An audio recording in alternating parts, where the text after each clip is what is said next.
my live today is just little old me.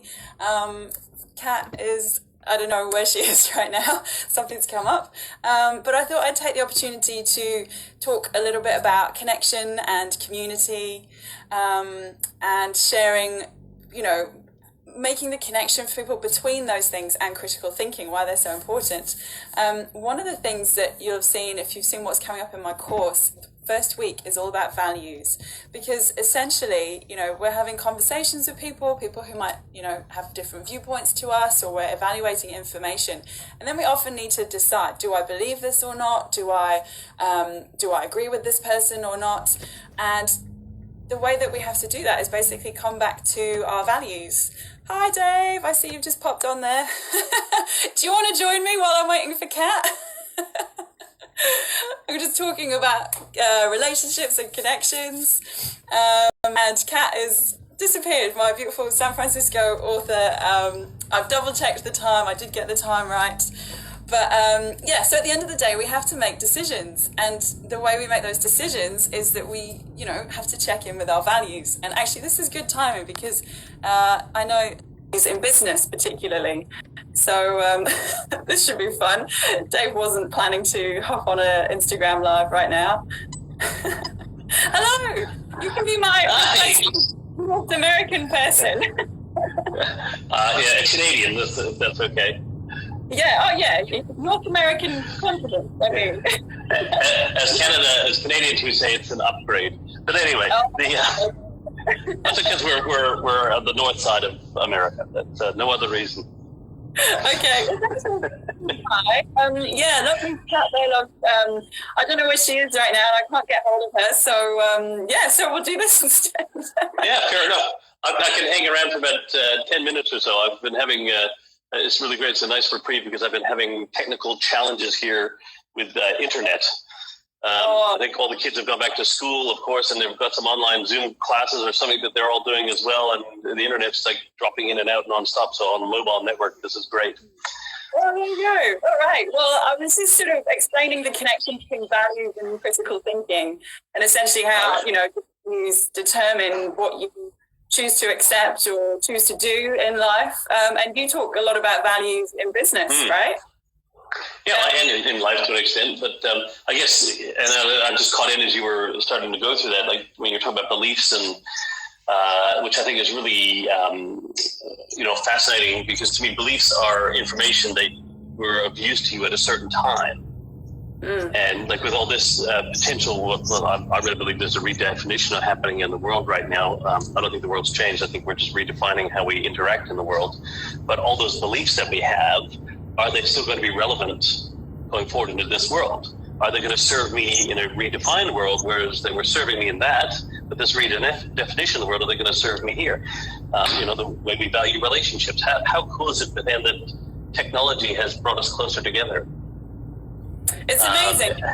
Yeah. But then you see the quote from Johann Hari about, I love this quote, he was saying, virtual interaction versus physical face-to-face interaction. It's like the difference between and sex.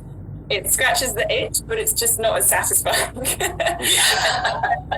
a great way to look at it. It's funny, you feel like you know some people, right? Like we've never met in person, but we've spoken over Zoom now, and we sometimes interact with social media stuff.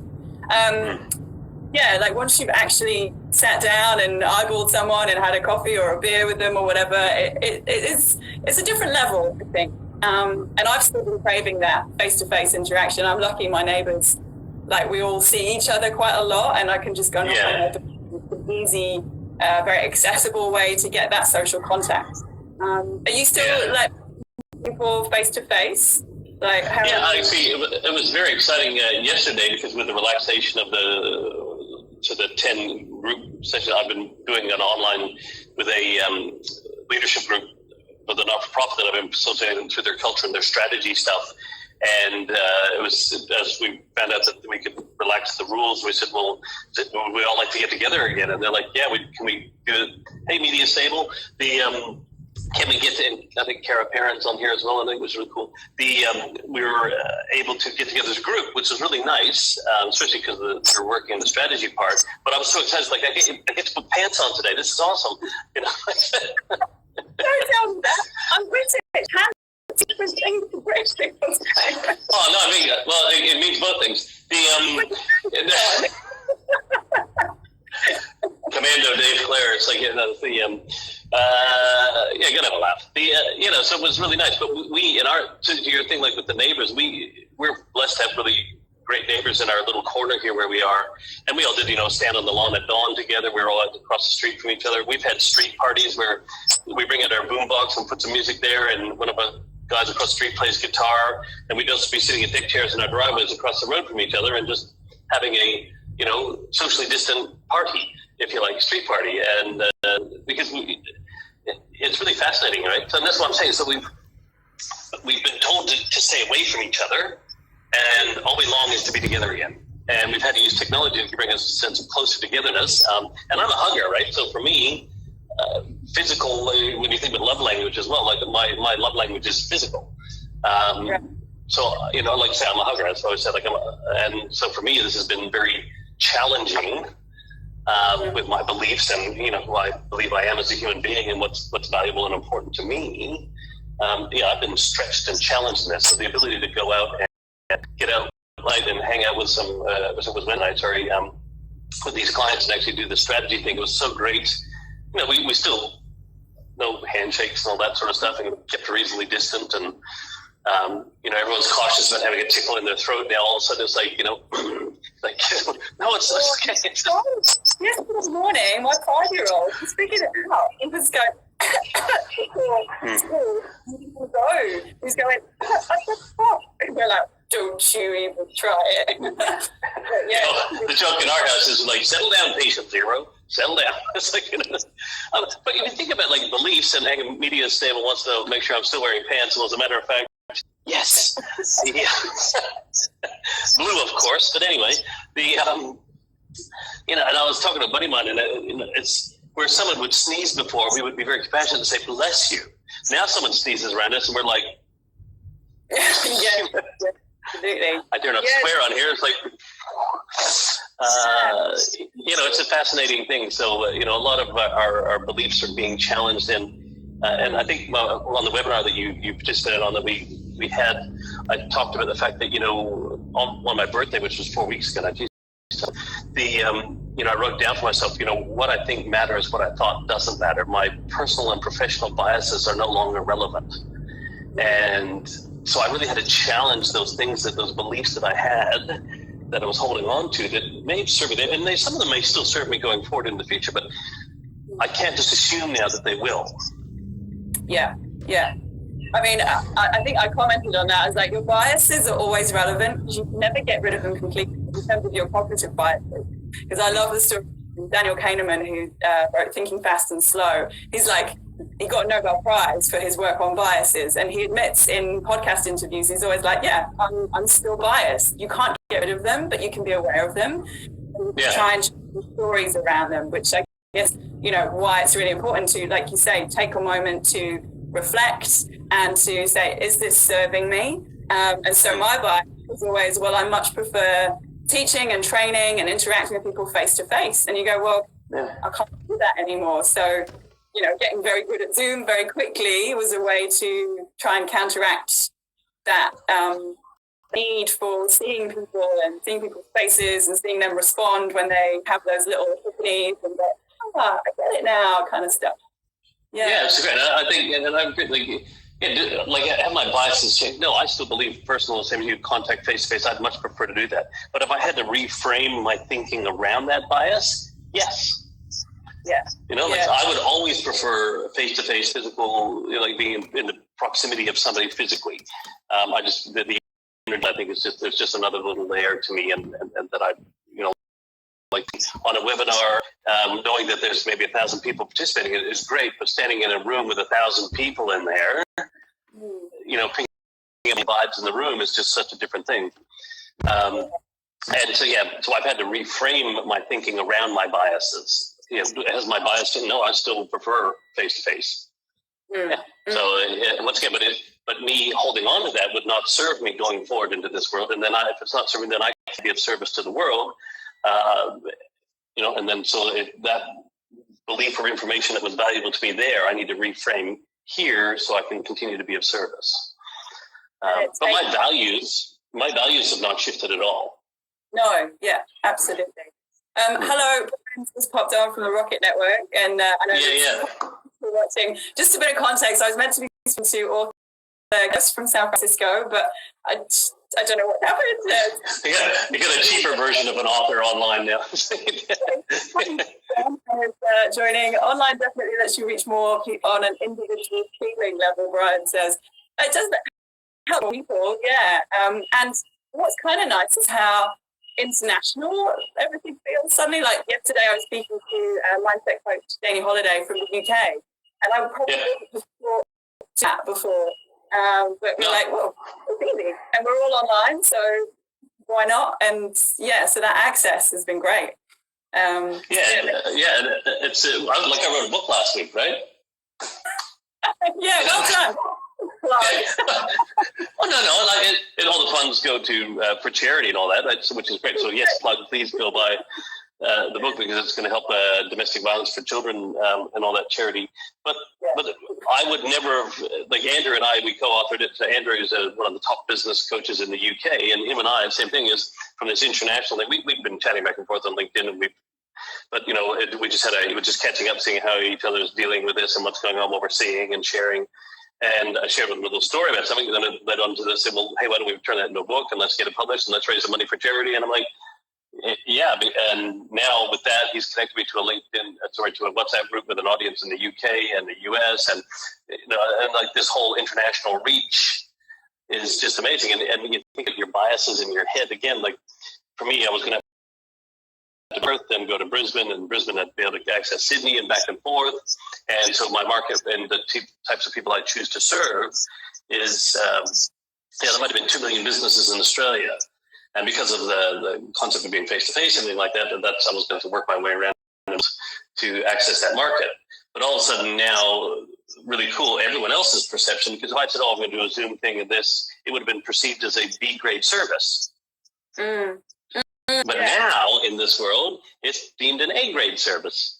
So if I said, hey, we do this, we connect here, we do that, all of a sudden I've gone from the ability to serve 2 million potential businesses here in Australia to 90 million businesses around the world, which I always could have done. But the market, its perceptions or its biases or its beliefs about what level of service equals whatever, the price to value ratio that we all have, all of a sudden online is increased in value, whereas before it used to be deemed less than valuable. Yeah, it's funny. Brian's commented that even Insta Live like this is A grade. Like this.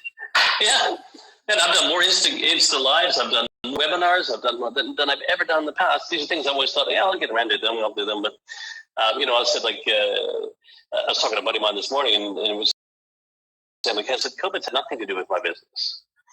Like it's had no business whatsoever. What it's had an impact is on how I think about it.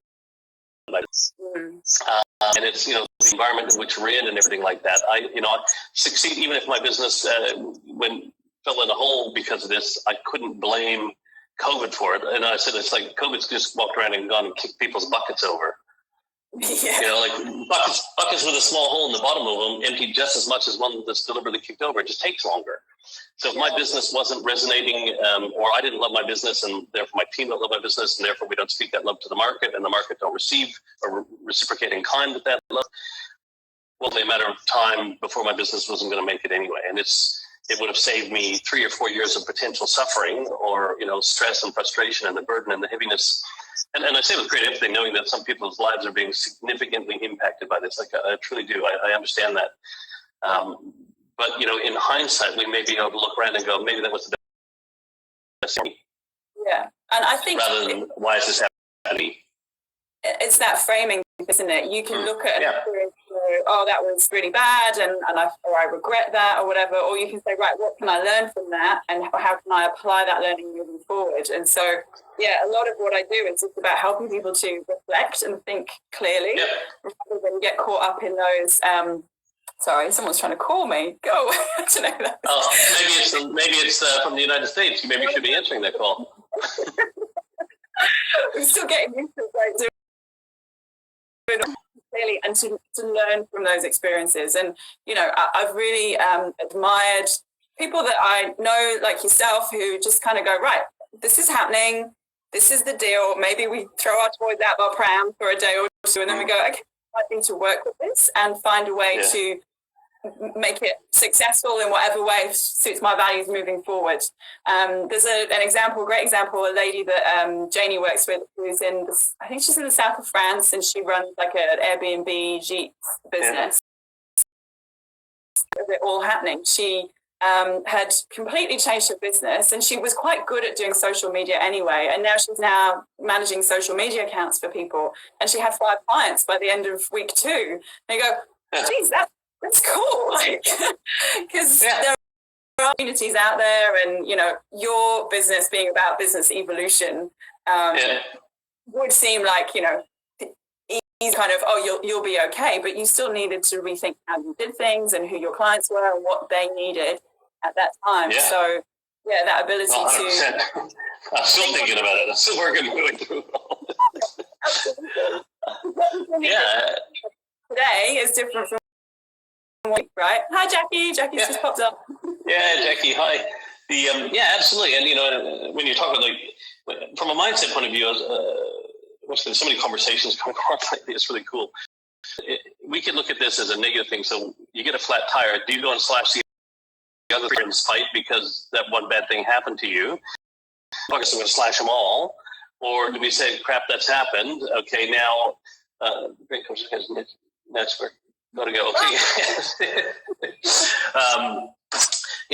And so depending on how you choose to look at it, like, are you going to let that one thing ruin everything, or are you going to choose to say, okay, let's get on the fair, let's fix it, let's find a new way, and maybe I need to be careful when I drive next time or where I go and all that sort of stuff.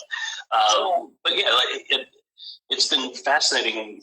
Because whilst I work to help leaders evolve themselves, to evolve their businesses, to stay relevant in the hearts and minds of the people they choose to serve, that was in this world. Now the redefinition of the world going forward, what does that look like? And I'm really challenging leaders right now to be a little bit more centered and making sure that this new layer of humanity that they've embraced, that they've realized, because they're starting to learn a lot more about their teams from working at home. Like, we didn't know Dave didn't wear pants.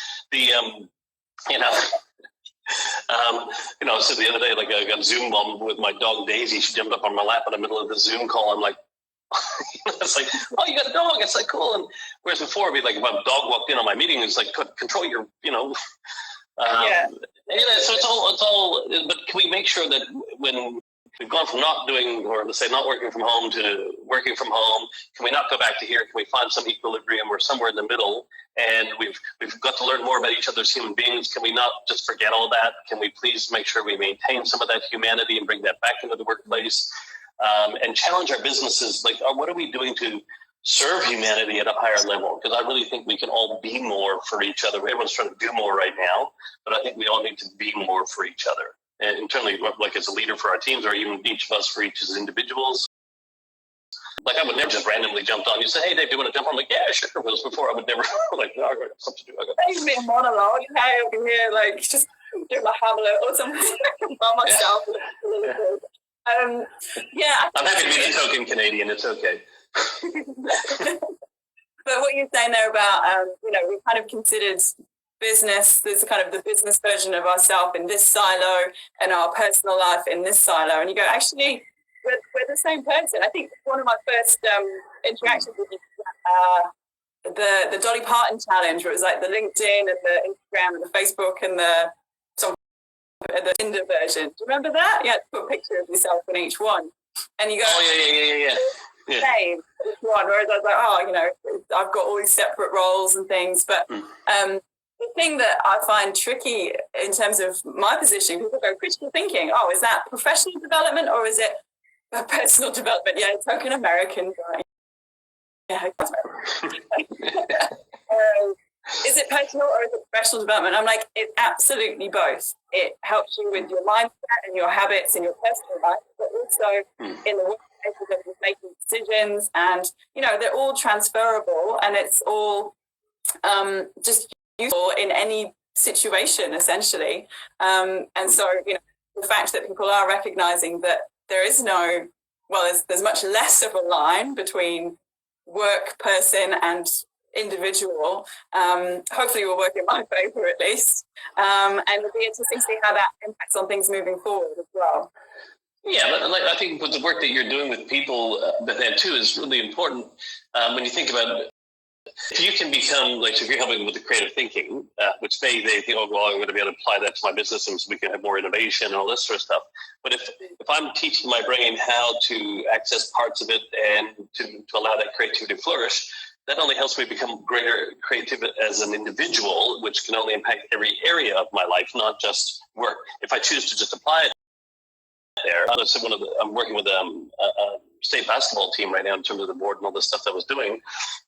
And we were talking with one of the coaches, and he talking about, I'm teaching the kids to dribble both hands. And I said, that's cool. So when you're dribbling right-handed, that's your dominant hand.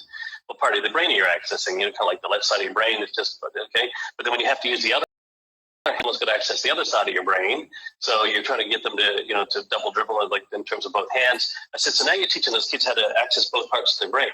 How do we think that might be able to serve that child later in life? Coordination. Yeah. What we were doing is getting them to learn how to coordinate both halves of their brains to work, together with each other, in conjunction with each other. And what could that do to serve that person later in life? From life skills and lifelong learning, and like that. Yeah. And that's the work that you're doing with people.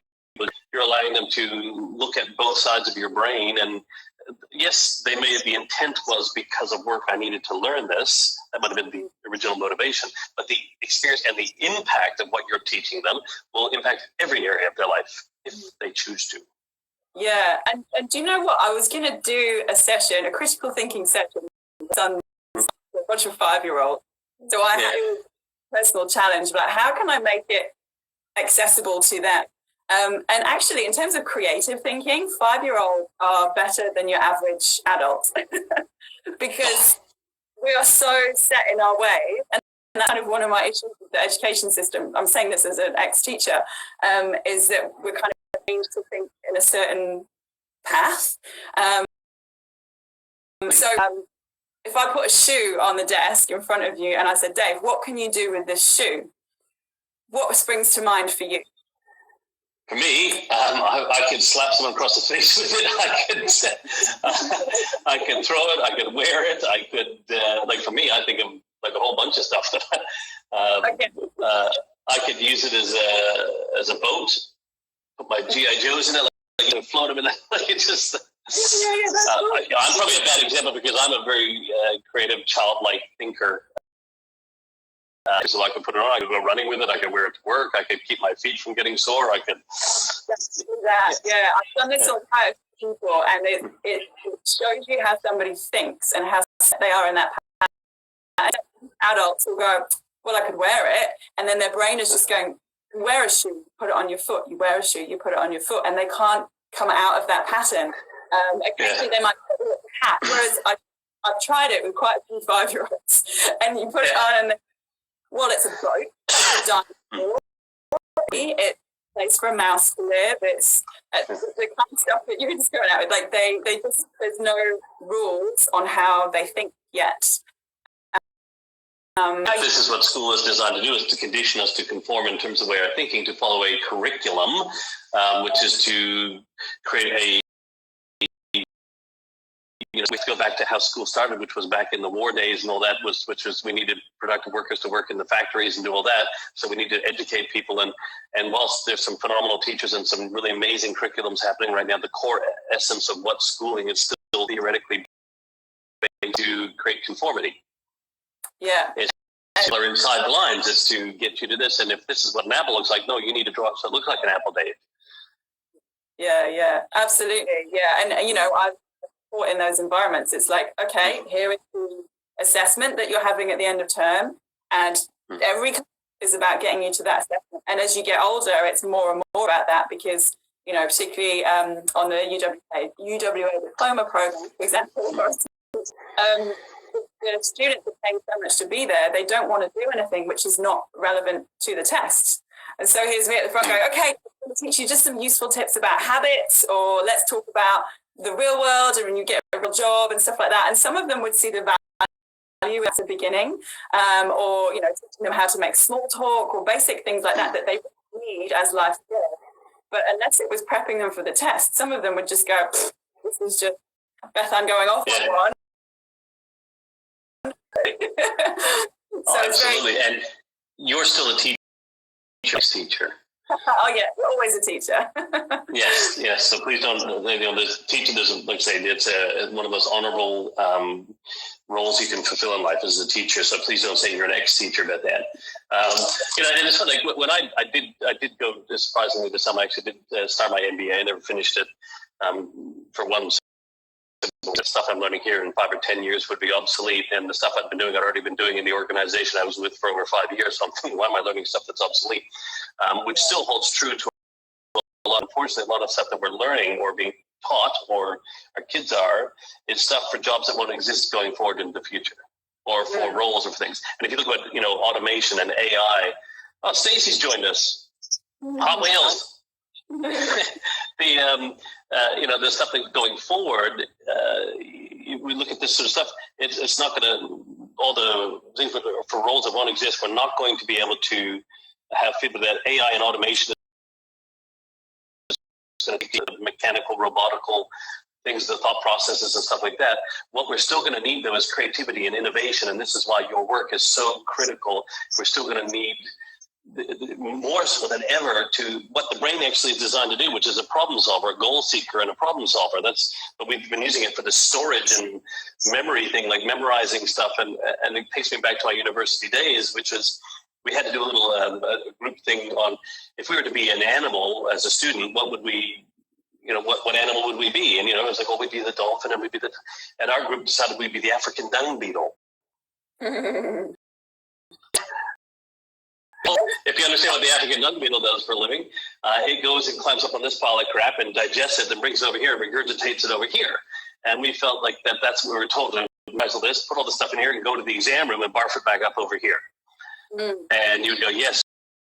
So our ability to retain knowledge was what we were being rewarded on, not our ability to apply knowledge. And so to me, wisdom is knowledge in action. It's like you got to take the knowledge and put it in action, and then you learn. That's when the learning really starts to happen. And then that's where you gain your wisdom from, when you learn from, right? So it's a second tier of learning, if you like.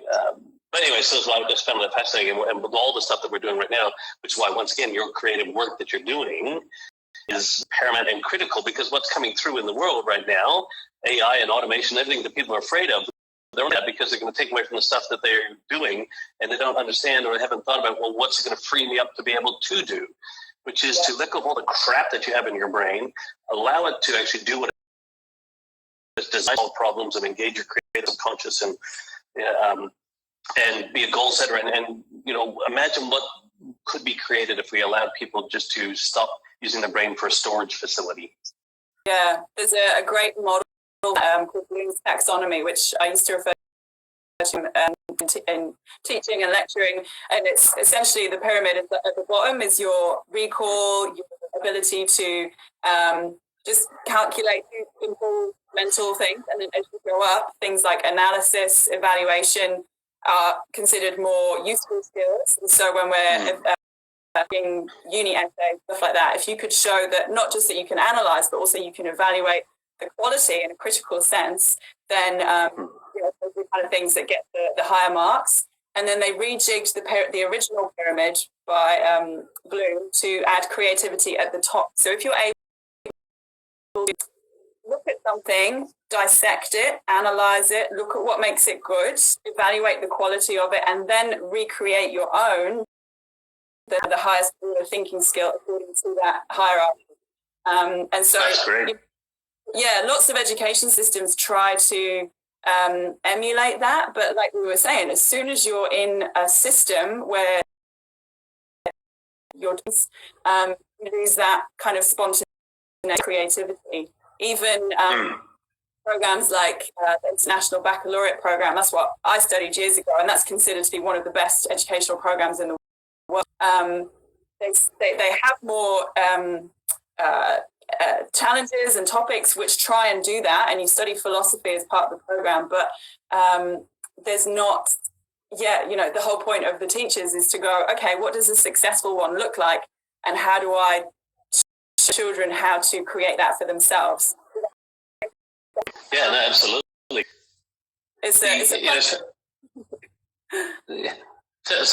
When we started this conversation, we talked about beliefs and values and all that, and the connection between our beliefs and our values and creativity, especially I'll put on the business. In today's world, where organizations are going to have to become more innovative, more creative and stuff. And innovate is within, and innovate is to change or do something different. So when we look for innovation, we should be looking in first, not out for innovation. Innovation in your organization, who do you think is the best people to go to? Is it the leaders? Do you think they are the ones who know how to innovate better? Or who should we be talking to about finding ways to innovate from within? So obviously it's our team. It was a rhetorical question in some sense. But we want to have that then. Innovation comes from creativity, right? Which is the great work that you're doing, is helping people become creative. So, and I think every human being is creative. Some people are more creative than others. Some people have been able to access that, have been training the creative muscle in their brain more, condition the crap out of them, but everyone has the ability to be creative. So innovation, the creativity. For us to have creativity in our organization, we need to make sure that our people are free to think. We need to have freedom of thought in our organization, which is why then if we're bogged down and trying to memorize, then we're not allowing the capacity of the brain to have that freedom to think. Yeah. But also if we're giving them rules and regulations, and here's what there's no freedom to think in that. Yeah. Right? It's structured. It's over-structured. You're micromanaging, and then once again, if that's the way it is, you must just get a machine to do it, or automate it, or automation, or AI, or whatever. Then that's the full place from. But so that creativity that we need, the freedom of thought. The price for freedom to think is responsibility. We need to allow our people and our teams and our organizations to have more responsibility, to be able to take more ownership of the work that they're doing. And the only way to do that is to have a system of shared values, or of our organization, that we're empowering every day to close the gap between how the thinking is and the thinking we'd love to have. And once again, this is about how to think, not what to think. So if we have a framework of how we think around here, not what to think, and we coach the gap every day to help our people think more and more in alignment with that, they'll be able to take more responsibility, ownership. Therefore, they'll be more free to think, they'll be more creative, and innovation will flourish in your organization because of those values and beliefs. Yeah, that makes so much sense. And I didn't know that was kind of some of the stuff that you said, but it really fits with the making stuff that at the end of the day, you need to evaluate a choice. And if, like you said, if people know the company values, the organizational values, then they should be able to make that choice without having to escalate everything and say, what's the answer? What's the answer? And asking people how to think about a decision or how to think about a problem is more useful. You're teaching them how to think about it for themselves rather than them, oh, what's the answer? What's the answer? So, there's so many crossovers in that between education and business and personal life, to empower someone to look for themselves rather than, them just constantly having to go up the chain and waste people's time. But look at it from kids' point of view. Like for those kids, what are some of the things we want to make sure that we teach our kids? As values, right? Now, it might be the more societal values, respect and honesty, integrity, and all those wonderful core fundamental values. But why do we want to teach our kids values? So they know how to behave when we're around, or so they know how to behave when we're not around? Yeah. I hadn't really applied it to children in that sense. Yeah, that makes so much sense. So at the same thing, organizationally, I want my team to feel confident in the ability to make smarter decisions when I'm not around. When I'm around, it's fine. I don't want to be the one that everyone has to come to for decisions, but I want to make sure my team are empowered to make smarter decisions when I'm not there.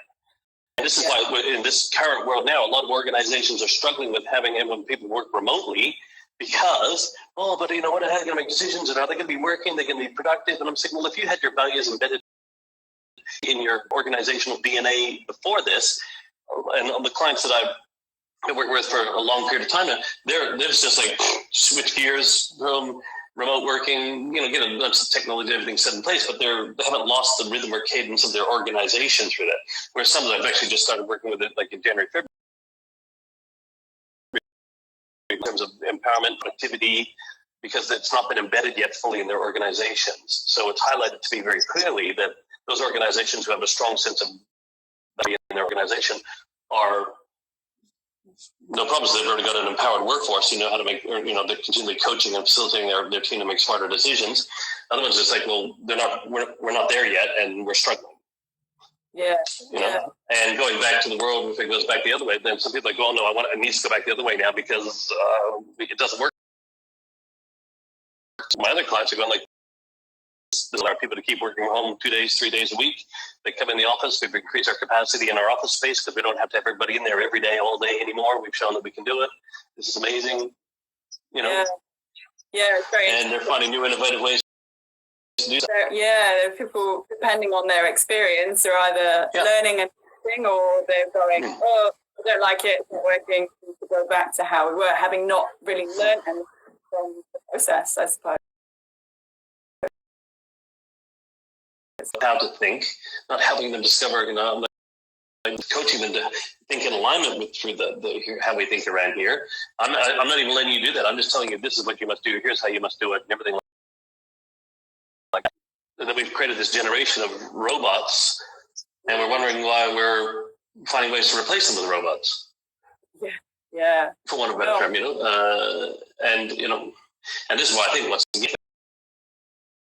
help everyone get retrained, and especially old bugs like me, to I can learn a new trick. I know I can. Because the world's going to, like you say, it's been redefined. We're going to go there. There's advancement of technology. We need to find ways to embrace new technology, create new experiences for people, retrain how our brain works and thinks, like get it, or even take it back to what it was designed to do in the first place. But that's a process out there doing that. Yes, I'm going to re-educate the world. With that, Stacey's watching. I'll tell you, if you get Stacey to jump on, she is amazing. We just did a webinar on Wednesday. One of the most amazing human beings you'll ever have the thing to that great plug I just gave you. But if you want to jump on, I'm going to jump out. I got to go from Peppa Pig. Okay.